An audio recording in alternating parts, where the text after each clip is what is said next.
Morning छात्रों, मैं आपका व्यावसायिक शिक्षक दीपक सिंह। और आज का टॉपिक हमने लिया है वही सामान्य आधारित विषय जो आपको कक्षा 11 में खंड क और ख में उद्यमता का विकास और पर्यावरण शिक्षा और ग्रामीण विकास, तो खंड क में ही थोड़ा सा एक टॉपिक है आपका। तो धीरे धीरे हर टॉपिक को ख़त्म करना ही है और साथ ही साथ आपको थोड़ी जानकारी भी देनी है कि ठंड का सीज़न है, तो इसमें थोड़ा बच के रहने की कोशिश करिए, क्योंकि सूर्य की जो तेज तीव्रता चमक मैंने आपको पढ़ाया है ल्यूमेंस, तो पेपर 5 में भी बताया होगा। तो ल्यूमेन मतलब वही चमक जो है, उसकी तीव्रता प्रकाश की थोड़ी कम हो जाती है, तो इससे आपका पढ़ने में भी मतलब कमरे में भी आपको लाइट प्रॉपर चाहिए, तो टेबल लैंप लगा के 5 वाट का आप उसको पढ़ भी सकते हैं। आप ज़्यादा अंधेरे में पढ़ने की कोशिश मत करिए, वरना आँख पे सिकुड़न आ जाएगी तो, और उससे आँख कमज़ोर होगी। तो इसीलिए मैंने अपने टॉपिक को लक्स एंड और आरएचए मतलब धान की भूसी जो आजकल पराली आप जला रहे हैं तो उसके कण उड़ रहे हैं, तो वो राइस हस्क ऐश है। तो एक तो राइस का हस्क और धान की भूसी का राख या पराली की राख, इस तरह से कह लीजिए। तो भूसी से लेके पूरी पराली राखी हुई, एक तरह से वो आरएचए ही हुई। तो लक्स एंड आरएचए का कॉन्सेप्ट यही रहा कि इसके अंदर मैं आपको इधर उधर की वीडियो नहीं दे के मतलब सिर्फ नॉलेजफुल जो चीज़ें हैं वो रहें तो ज़्यादा बेहतर है, जिसमें एक सामान्य आधारित विषय आपका बहुत अच्छा विषय है और दूसरा आपका इसके अंदर टेक्निकल विषय एक इलेक्ट्रॉनिक्स भी आ जाता है, तो इलेक्ट्रॉनिक्स के ऊपर कंप्यूटर आईटी ये सारी चीज़ें आ जाती हैं और इसी का इस समय बोलबाला भी चल रहा है। तो ज़्यादा समय मैं आपका नहीं लूँगा। एक क्वेश्चन हमेशा पूछा जाता है कक्षा 12 में कि भारत के लोग भारत देश तो धनी है पर लोग निर्धन है। मैं इसको पढ़ा भी चुका हूँ आपको। और आर्थिक रूप से हम क्यों पिछड़े हुए हैं, तो ये आर्थिक पिछड़ापन और गरीबी रेखा जिसको आप कहते हैं, गरीबी ग्रस्त क्षेत्र, गरीबी रेखा नहीं होती, पॉवर्टी लाइन, तो उसके बारे में इसमें हम थोड़ा सा समझने की कोशिश करेंगे कि आर्थिक पिछड़ापन तो अंग्रेज़ों के ज़माने से ही किसानों की बड़ी स्थिति तो बहुत ही ख़राब थी। और इसमें चूँकि असंगठित कृषि प्रणाली थी, दोषपूर्ण भू व्यवस्था थी, चकबंदी वगैरह थी नहीं, तो इस तरह से इसका किसी तरह से अपना लोग जन समुदाय कष्टमय जीवन यापन कर रहे थे उस समय। निर्धनता क्या है? निर्धनता को जिस तरह से पोवर्टी कहते हैं, इसी को पोवर्टी लाइन बोलते हैं, गरीबी रेखा के नीचे। तो ये एक निर्धनता भारत की सबसे बड़ी आर्थिक समस्या है। और दरिद्रता की परिभाषा अगर हम या करें तो दरिद्रता उन वस्तुओं का अभाव है जो कि एक व्यक्ति और उसके आश्रित, मतलब आप और आपके आश्रित पति पत्नी माता पिता को स्वस्थ पुष्ट रखने के लिए आवश्यक है। तो अब दरिद्रता में उन वस्तुओं का अभाव है, तो दरिद्रता अगर है तो आपके पास इन चीज़ों का अभाव रहेगा। लेकिन किसान एक ऐसी चीज़ है जिसके पास सारी चीज़ें रहती हैं, फिर भी उसको गरीबी रेखा के नीचे रखा जाता है। तो ये बड़ी सोचने वाला प्रश्न है।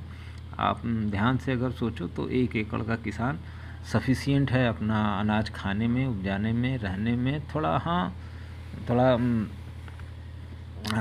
बड़ी बड़ी कोठियाँ नहीं बना पाएगा, लेकिन आराम से रह जाएगा, उसको शेयर मार्केट की ज़रूरत नहीं पड़ेगी।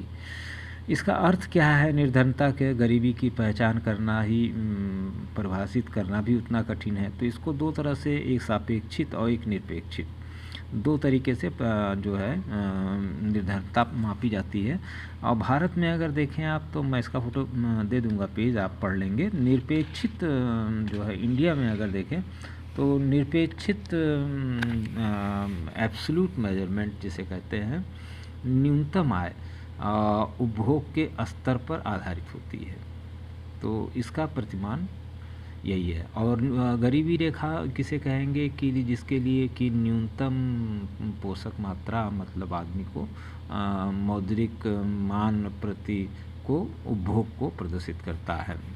प्राप्त मौद्रिक मान प्रति व्यक्ति न्यूनतम उपभोग को प्रस्तुत। तो ये इसके नीचे गरीबी रेखा आती है।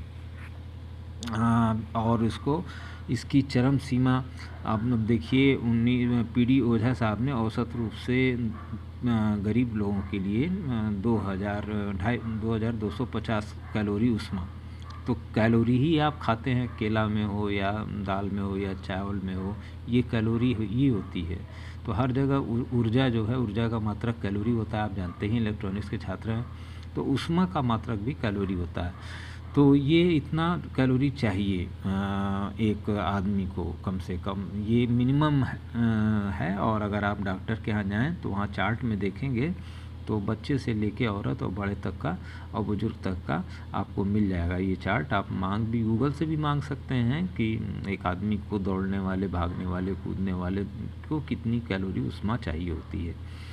तो छठी इसकी जो है छठी पंचवर्षीय योजना में 7वीं, 8वीं, 9वीं पंचवर्षीय योजना जो कि 31 मार्च 2002 को समाप्त हो गई थी, और 9वीं पंचवर्षीय योजना में इसका निर्धनता उन्मूलन और का कार्यक्रम चलाया गया। और इसमें कारण मुख्य रूप से देखिए, भारत में गरीबी के कारण क्या हो सकते हैं? आर्थिक कारण है, भौतिक कारण है, व्यक्तिगत कारण है, सामाजिक कारण है और राजनीतिक कारण भी है। तो आर्थिक कारण में क्या हो सकता है कि कृषि संबंधी कारण होंगे, अच्छी खाद पैदावार नहीं होगा, असमान वितरण कर रहे होंगे, और आय और धन की में आपकी खर्च और व्यय में असमानता होगी, और जनसंख्या भी बढ़ रही होगी, बेरोजगारी बढ़ रही होगी, आपके यहाँ घर में कई लोग बंटवारा होगा। तो ये सब आर्थिक कारण हो जाते हैं। और अगर हम देखें व्यक्तिगत कारण तो एक सबसे बड़ी तो बीमारी है। बीमारी में आ जाने पर आदमी एकदम जो है बहुत उसका पैसा नुकसान हो जाता है, दुर्घटना हो जाती है। अशिक्षा, अगर अशिक्षा है तो मतलब उसके पास पैसा रहेगा ही नहीं, वो उतना ही में रह जाएगा।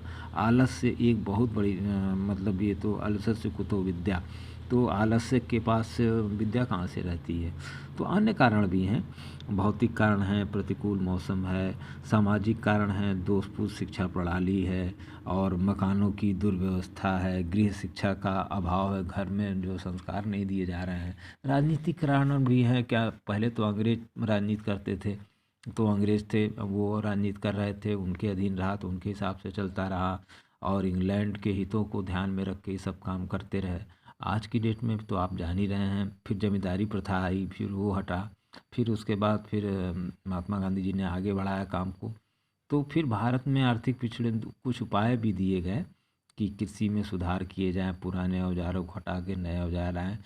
तो ये बाद में आए 47 के बाद, 1947 के बाद ये सारी चीज़ें आई, हरित क्रांति आई, कंपोस्ट खाद बना, सरकार की ओर से पौधा दिया गया, आर्थिक पुनर्निर्माण के लिए गांव में विक्रय की व्यवस्था, छोटी छोटी मंडियां बनाई गई, बीमा किया गया खेतों का, कुटीर उद्योगों को तो बहुत लाभ दिया गया, ग्राम उद्योग कराए गए, गांव में मजदूर और व्यापारिक मेला वगैरह भी लगाया गया, जिससे कि किसानों में जागरूकता हो। सामाजिक प्रोग्राम में पुनर्निर्माण में शिक्षा का प्रसार भी कराया गया, मतलब आप देख ही रहे हैं आज मिड डे मील भी है, गांव में बेकारों को रोजगार उपलब्ध कराया गया, प्राइमरी से लेकर 10वीं तक की शिक्षा मुफ्त कराई गई, सूदखोरी को रोका गया, सामाजिक ये समाज से जो प्रॉब्लम थी जनसंख्या पर रोका गया, हम एक हमारे एक अब है, पहले हम एक हम दो हमारे, ऐसे था। तो बचत का सुविधा दिया गया, राजनीतिक जागृति भी हुई और आज भी हो रही है, और रेडियो, समाचार पत्र और टेलीविज़न के माध्यम से, और आजकल तो सोशल मीडिया भी है, तो इससे जो है आदमी धीरे धीरे जानने लगा। और अन्य सुझाव में अगर आप देखें तो तो भूमि सुधार कार्यक्रम को सख्ती से लागू करना चाहिए, जोत सीमाबंदी से लागू करना चाहिए, और भूमिहीन किसान और सीमांत किसानों को थोड़ा सहायता देना चाहिए, और शिक्षा को रोजगार पूरक, देखिए हर जगह लिखा रहता है रोजगार पूरक बनाया जाए, तो शिक्षा को रोजगार पूरक बनाना चाहिए। मैं 92 से 93 से इस चीज़ को पढ़ा रहा हूँ कि शिक्षा को रोजगार पूरक बनाइए आप। और गरीबी ग्रस्त उन पर प्रभाव क्या पड़ता है, गरीबी ग्रस्त जब हो जाते हैं तो विकास के लिए ठोस कदम आप उठाएं उसके ऊपर। जीवन स्तर को सुधारने की सहायता करें, रोजगार प्रदान करने की व्यवस्था करें, निर्धनता को ख़त्म करने की वजह से पंचवर्षीय योजना तो बहुत अच्छे तरह से लागू करनी चाहिए, और औद्योगिक विकास भी थोड़ा बहुत करना चाहिए। और यही इसके अंदर है निर्धनता का। आर्थिक पिछड़ेपन के 4 कारण लिखिए। क्यों आर्थिक गरीबी ग्रस्त के विकास पर क्या प्रभाव पड़ता है। सरकार व जनता का ध्यान केंद्रित होता है वहाँ पर, अगर वो गरीब है तो। और वहाँ पर कुटीर निर्माण धंधों का विकास करने के लिए उपलब्ध कराती है सरकार। आर्थिक पिछड़ेपन, ग्रामीण पिछड़ेपन, गरीबी के 4 कारण लिखिए। ये छोटे छोटे सवाल हैं। आर्थिक पिछड़ापन व गरीबी दूर करने के 4 उपाय बता दीजिए। तो इस तरह के गरीबी दूर करने का बड़ा उपाय, गरीबी पिछड़ापन गरीबी दूर करने के उपाय बताइए। या ये बता देगा कि भारत धनी देश है लेकिन लोग यहाँ के निर्धन हैं। या ये कह देगा कि हम आर्थिक रूप से क्यों पिछड़े हैं, तो ये उसके उपाय बताइए। इस तरह से आपको ये सवाल कई तरह से घुमा के दे सकता है। तो इस तरह से मैं आपको क्लास 11 में भी बता दे रहा हूँ। और आप गांव से जुड़े हुए हैं तो अच्छी तरह से हर चीज़ों को जानते भी हैं।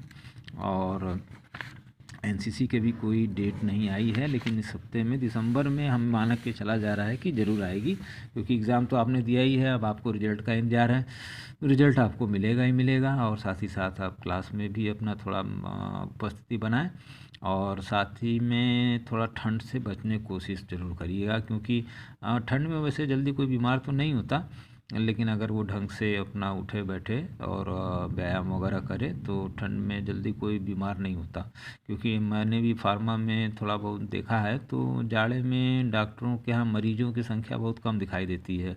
और मेडिकल स्टोर पर भी आप ध्यान दें तो वहाँ पर भी बहुत कम लोग जाते हैं, क्योंकि जाड़े में जल्दी लोग बीमार नहीं पड़ते।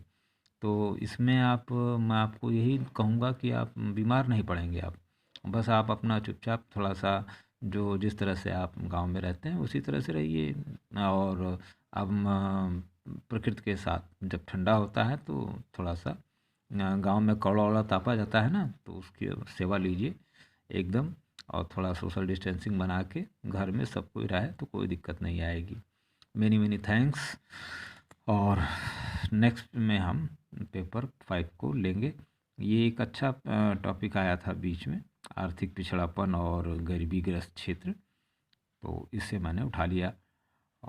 इसमें अगर आपको कोई कमेंट करना हो तो ज़रूर करिए। थोड़ा लाइक सुन के और जो है इसमें कमेंट ज़रूर किया करिए। और अगर लाइक सब्सक्राइब कर लेते हैं तो बहुत अच्छी बात है। और अगर आप करें तो ठीक ही रहेगा, क्योंकि आपके लिए हमेशा मैं अपडेट नई नई चीज़ें ही दूंगा आपको। लक्स एंड RH, लक्स का भी आपके पास सवाल नहीं है कि सूरज की रोशनी में अगर आप धूप में अखबार पढ़ते हैं तो रात में आप 7 वाट का बल्ब लगा के पढ़ते हैं, 700 लक्स आपके कमरे में रहती है, ल्यूमेन रहती है मान लीजिए। और वही आप जब पेपर पढ़ते हैं तो उस समय 10 बजे करीब 13,000, इस समय जाड़े में 13,000 14,000 की, अगर कोहरा है तब भी 13-14,000 की ल्यूमेन रहती है। तो 13-14,000 की ल्यूमेन में भी आप पढ़ रहे हैं, और घर में 7 वाट का ल्यूमेन भी लगा के आप पढ़ रहे हैं।